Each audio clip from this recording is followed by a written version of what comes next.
Ya, halo Tribuners, jumpa lagi bersama saya Mutiara dalam tayangan podcast Tribun Lampung kali ini. Tribuners, Mutiara sudah kedatangan narasumber yang sungguh spesial tentunya di studio Tribun Lampung dan akan berbincang bersama Mutiara selama 30 menit ke depan. Langsung saja Mutiara perkenalkan narasumber kita pada hari ini, yaitu ada dari Kabid Humas Polda Lampung, ya, Ibu Kombes Pol Umi Fadilah Astuti. Halo, selamat siang Bu Umi. Selamat siang Mbak. Gimana kabarnya hari ini Bu Umi? Alhamdulillah sehat. Alhamdulillah.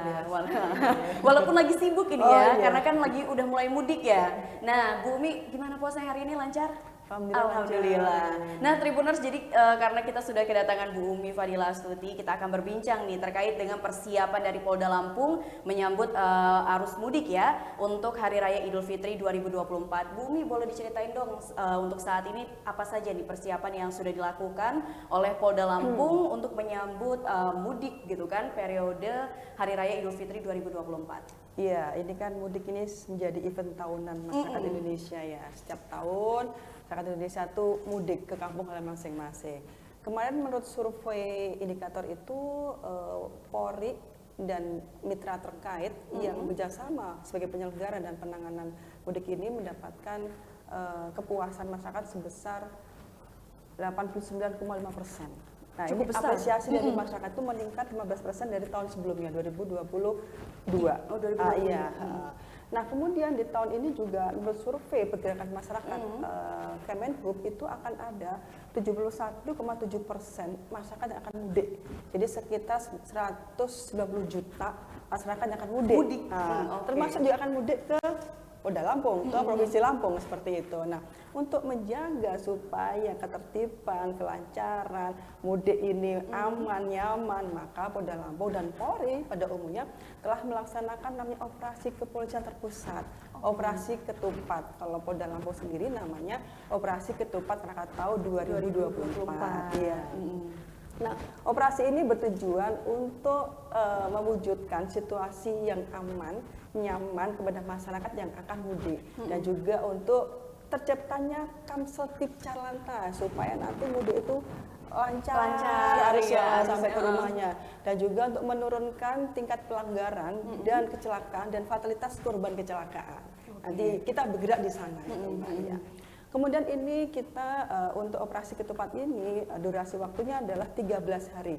Kita mulai dari tanggal 4 sampai dengan tanggal 16 April 2024 dengan mengerahkan sebanyak 4.383 personel. Nah, itu terdiri dari untuk Polda sendiri ada 281 personel, kemudian dari Polres Jajaran itu ada lebih dari 2.000 personel, dan juga stakeholder terkait itu ada sekitar 1.976 personel.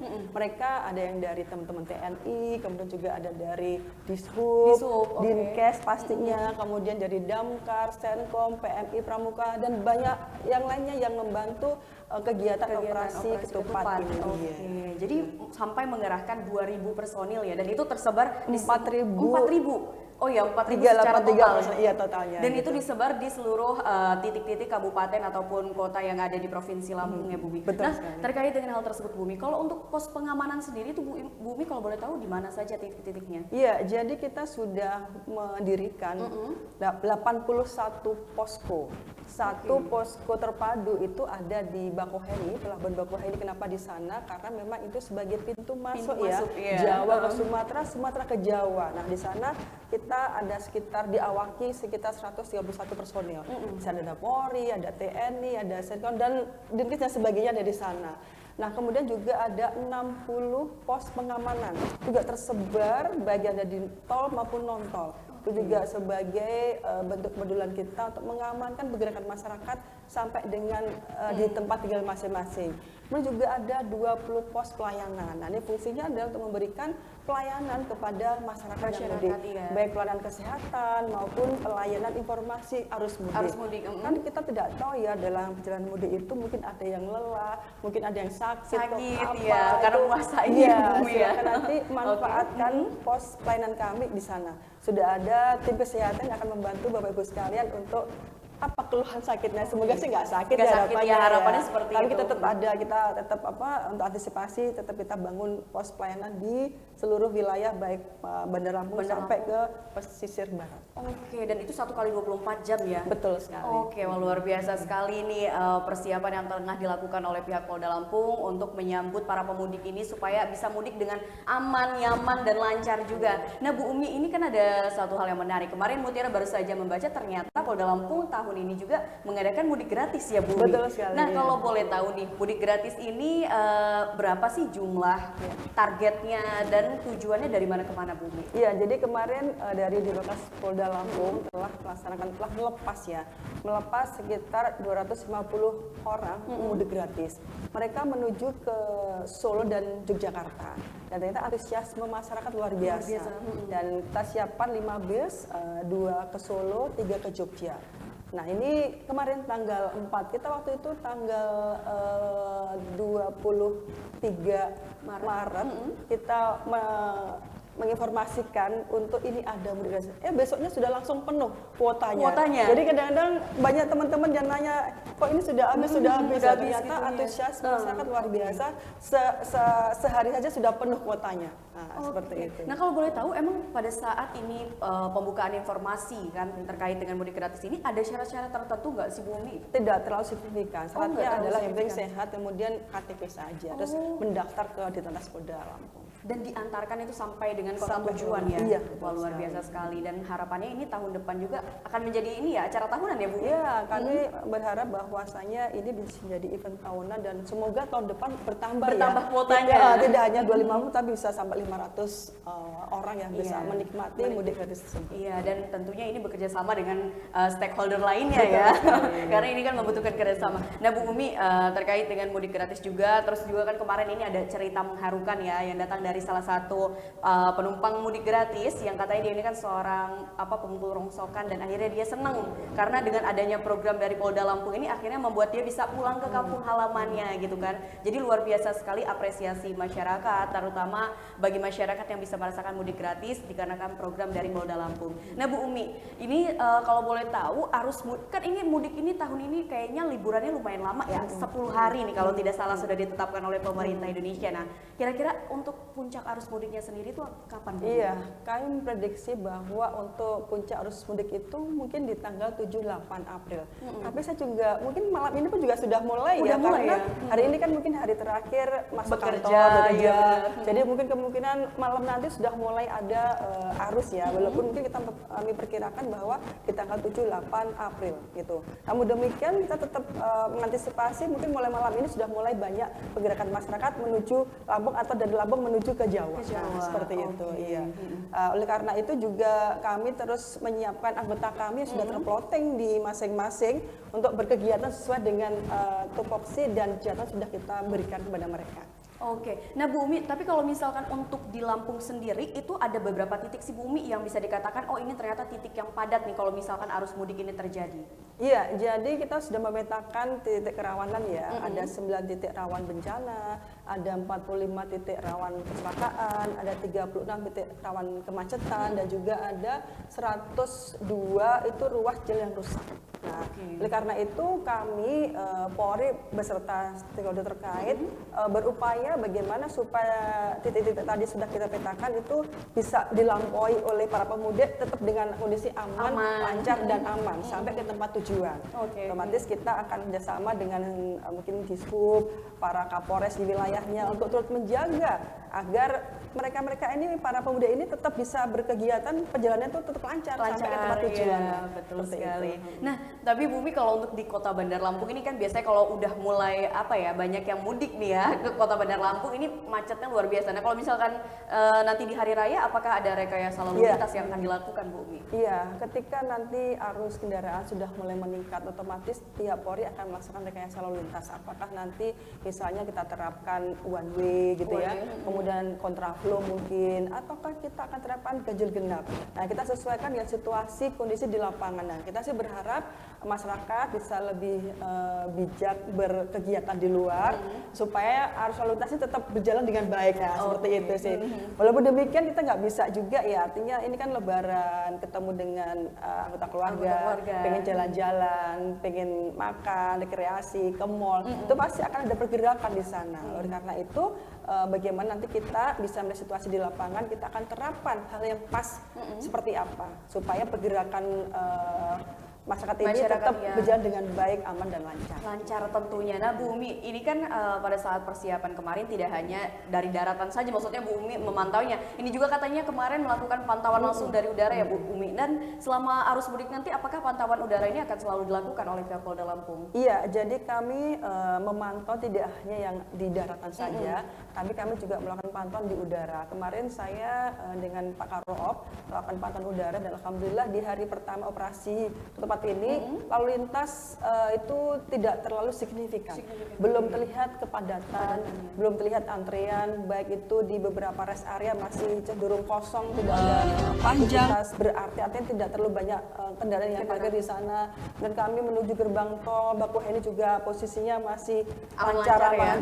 Dan kami terus menuju ke pelabuhan Bakauheni-nya dari mulai dermaga eksekutif dan dermaga reguler, semua juga masih kondisinya cenderung masih kosong parkirannya itu. Jadi mudah-mudahan ini juga pergerakan masyarakat yang mulai hari ini kita mudah-mudahan juga tetap bisa terkendali ya. Iya betul sekali. Jadi nggak ada istilah komen-komen, aduh ini kayaknya antriannya luar biasa dan sebagainya. Bu Umi, ini mengingat kalau misalkan mudik ini kan pasti banyak yang pulang kampung lah ya, dari Lampung mau ke Jawa ataupun sebaliknya. Tapi kalau dibandingkan dengan mudik tahun lalu 2023 ada kenaikan untuk jumlah pemudik sendiri. Iya, otomatis ada kenaikan ya. Kenapa? Karena tadi dari survei di Kemenhub saja sudah mengatakan bahwa tahun ini pergerakan mudik itu sebesar 190 juta.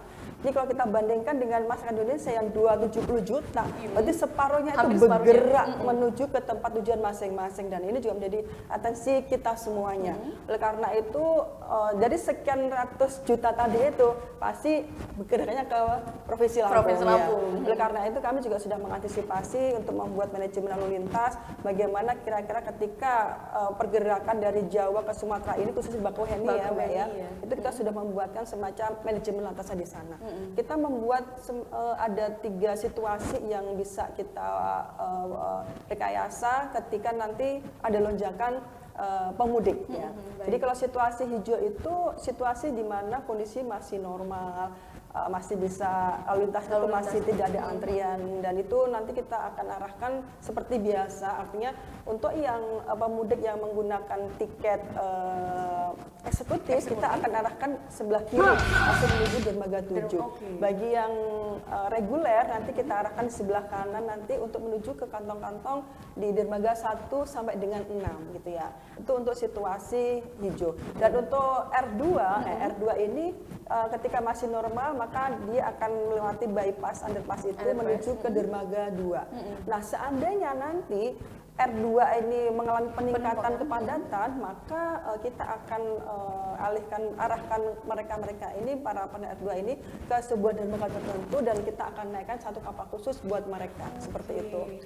Kemudian ketika situasinya kuning, situasi kuning ini berarti situasi di mana antrian kendaraan itu sudah lebih 1 km dari luar pelabuhan. Dari luar pelabuhan? Iya, jadi di situ kami sudah harus memulai merekayasa supaya tidak ada kepadatan dan antrian yang signifikan di sana. Jadi kami akan melaksanakan delay system atau pelambatan, di mana kami sudah menyiapkan 8 rest area di tol jalur B. Nanti untuk situasi kuning ini yang dari 8 area di jalur tol B itu akan kita pergunakan 5 areanya. Itu ada di kilometer 87B, 67B, 45B, 33B, dan 20B. Dan kita juga memanfaatkan seperti kantor balai karantina yang lama, terminal yang memang dekat situ yang tidak dipergunakan, itu bisa kita juga manfaatkan sebagai kantong parkir. Nah, untuk yang masing-masing rest area tadi, itu bisa memuat sekitar 250 sampai 300 kendaraan. Jadi semoga nanti seandainya memang pergerakan masyarakat luar biasa itu sekali bisa pada masuk saat ke kantong-kantong itu supaya tetap lancar pergerakannya. Iya. Nah kemudian yang terakhir adalah situasi merah ini Mbak, yang terus perlu kita waspadai bersama. Situasi merah berarti ini adalah pergerakan kendaraan ini sudah mencapai lebih dari 4 km di luar pelabuhan. Di luar pelabuhan? Itu sudah sangat panjang gitu. Nah, otomatis dengan demikian tetap kita akan merasakan delay system dengan menggunakan seluruh kantong-kantong dasar yang sudah kita persiapkan. Kalau tadi di situasi kuning hanya 5 yang kita manfaatkan, tetapi ketika situasi merah 8-8-nya kita pergunakan semuanya. Nah, nanti di sana itu kita atur sedemikian rupa supaya nanti tetap lancar. Lancar ya, benar sekali. Ya, biar bisa sampai rumah tepat waktu ya. Jadi pas malam takbiran lah minimal ya Bu Umi. Betul sekali. Oke. Nah Bu Umi, dari semua penjabaran yang sudah disampaikan oleh Bu Umi tadi, ini Bu Umi kalau misalkan kita merujuk kepada mudik 2023 lalu, apa sih Bu Umi yang menjadi PR dari tahun lalu dan akhirnya tahun ini nih supaya tidak terjadi lagi gitu di mudik 2024? Ya, yang jelas adalah permasalahan yang kita hadapi ketika mudik ini. Yang pertama mungkin jumlah kepadatan ya. Kita juga akan waspadai ketika operasional Krakatau Park itu sudah mulai berjalan, itu nanti pasti akan meningkat jumlah kendaraan di sana. Karena itu kita akan mengalihkan kendaraan R4 itu dari gerbang tol Bakauheni itu menuju gerbang tol Bakauheni Utara. Dan kita mempercepat yang masuk tol bagian Bakauheni Selatan. Itu seperti itu. Kemudian juga ada masalah-masalah lainnya yaitu seperti antisipasi adanya kriminalitas seperti itu ya. Nah dengan ada kriminalitas ini pasti akan banyak Mbak, karena kita antisipasi akan meningkat adanya C3. C3 ini curanmor. Karena itu kami akan mengoptimalkan tim anti bandit yang ada di Polda Lampung. Nah di sana tim anti bandit ini akan melakukan pendampingan kepada pengawalan R2 karena kami juga akan memprediksi R2 akan banyak. Oleh karena itu kita akan berikan pengawalan kepada mereka. Artinya ketika pengendara R2 ini turun dari kapal, kemudian di malam hari kan ini kan rawan ya. Rawan betul sekali. R2 ini nanti akan kita kumpulkan di titik luar arah arteri minimal per 30 kendaraan itu akan dikawal oleh Sat PJR Polres Lampung Selatan gitu. Nah, nanti setiap 30 kendaraan itu dimulai pukul 19 sampai nanti pukul 5 pagi. Nah, setelah 30 ada nih ya, nanti tim anti bandit kita tuh akan membuka jalan. Di belakangnya itu nanti Sat PJR diikuti para pemudik yang R2 tadi. Di belakangnya juga ada tim anti bandit kita. Sehingga betul-betul kita akan jaga pengendara pemudik R2 ini sampai ke tempat tujuan. Nanti bagaimana ketika mereka lintas kota misalnya. Jadi mereka tuh akan estafet. Artinya seperti ini. Ketika sampai Lampung Selatan, Bakauheni, tujuan saya ke Pesawaran, tujuan saya ke Lampung Timur, atau tujuan saya sampai ke Waingan dan seterusnya. Maka di sana juga setelah estafet itu dikawal oleh Polres yang masing-masing. Ya, misalnya sampai dari Lampung Selatan menuju Bandar Lampung nanti diestafet oleh Bandar Lampung. Dari Lampung Selatan menuju Pesawaran nanti akan dibantu oleh Pesawaran. Jadi itu estafet sifatnya seperti itu sampai selesai. Dan itu mulai diterapkan kapan Bu? Ya, boleh tahu untuk kita R2? diterapkan seperti periode operasi ketupat. Dari mulai tanggal 4 sampai dengan tanggal 16 April. Dari mulai pukul 19 sampai pukul 5 pagi. 5 pagi. Dan ini bisa dikatakan ini kayaknya salah satu program baru ya Bu ya? Iya. Kayaknya tahun lalu belum mendengar ini Mutiara Sol. Kalau tahun lalu untuk pengawalan R2 sudah kita laksanakan. Namun demikian untuk penebalan pengamanan tim anti bandit ini kita maksimalkan untuk bisa membantu pergerakan pemudik R2 ini sampai ke rumah masing-masing. Oke, wah luar biasa sekali nih Tribuners, semua persiapan yang sudah dilakukan oleh Polda Lampung untuk membuat pemudik mulai dari kendaraan roda 2 ataupun kendaraan 4 dan juga yang menggunakan transportasi umum ini bisa merasakan mudik dengan aman dan lancar tanpa adanya gangguan sedikit pun ya Bu Umi. Walaupun kita tahu nih nanti di jalan istilahnya banyak lampu mati ataupun nanti ada jalanan bolong, tenang saja karena pihak Polda Lampung ini sudah menyiapkan pasukannya dan timnya tentunya untuk mengawal Tribuners yang ingin mudik ke kampung halaman. Bu Umi, mungkin terakhir nih Bu Umi terkait dengan pemudik yang mungkin nanti malam ataupun nanti siang pagi ini juga sudah jalan untuk mudik atau masih melakukan persiapan, apa yang ingin disampaikan oleh Bu Umi selaku Kabid Humas Polda Lampung kepada para pemudik di rumah? Jadi saya menghimbau kepada para pemudik baik R2 maupun R4, yang pertama jaga kesehatan, artinya jaga kesehatan diri sendiri ya. Karena ketika mengendara itu harus sehat kita. Kalau nggak sehat nanti ketika nyetir atau apa bisa nanti kecelakaan seperti itu. Yang kedua, kalau misalnya ngantuk atau lelah itu silahkan beristirahat. Ada pos pam yang di seluruh jalanan ke rumah Bapak Ibu sekalian, manfaatkan di sana, istirahat di sana. Kemudian juga cek kondisi fisik kendaraan Bapak Ibu sekalian. Misalnya apakah bannya sudah gundul, misalnya cek surat-suratnya, kemudian cek etolnya. Kenapa? Karena kalau etol bermasalah nanti malah berakibat yang lain nanti ngantri malah akan menjadi macet panjang. Betul sekali. Itu, ya. Kemudian juga jangan lupa persiapan obat-obatan pribadi yang kira-kira Bapak Ibu pakai tiap hari. Kalau saya agak begini saya harus minum obat apa, persiapan obat-obatan pribadi. Kemudian juga jangan lupa persiapan juga makanan minuman secukupnya di kendaraan Bapak Ibu sekalian, karena dikhawatirkan nanti seandainya nih agak lumayan macet tuh masih ada persediaan makanan. Jadi nggak kelaparan di jalan ya. Dan yang terakhir mohon Bapak Ibu sekalian untuk mematuhi rambu-rambu lalu lintas, utamakan keselamatan. Keluarga Bapak Ibu sekalian menunggu di rumah. Selamat Hari Raya Idul Fitri. Oke, wah luar biasa sekali Tribuners. Tadi sudah banyak sekali saran ya dan juga nasihat yang disampaikan oleh Bu Umi bagi para Tribuners di rumah yang akan mudik tentunya ke kampung halamannya, terutama kalau misalkan yang mudik ke Lampung, tenang saja karena pihak Polda Lampung sudah menyiapkan berbagai hal untuk membuat mudikmu terasa aman dan nyaman. Baik, Bu Umi, terima kasih banyak atas waktunya dan saya mengucapkan selamat Hari Raya juga ya Bu. Selamat bertugas dan semoga dilancarkan selalu untuk Ibu dan juga seluruh tim dari Polda Lampung, Bu. Terima kasih juga Mas, selamat lebaran, lahir dan batin. Iya, nah Tribuners mungkin itu saja podcast Mutiara bersama dengan Bu Umi, dan juga nantikan tayangan podcast terupdate lainnya tentunya dengan tema yang berbeda pula setiap harinya hanya di YouTube Tribun Lampung News Video. Saya Mutiara pamit undur diri dan sampai jumpa.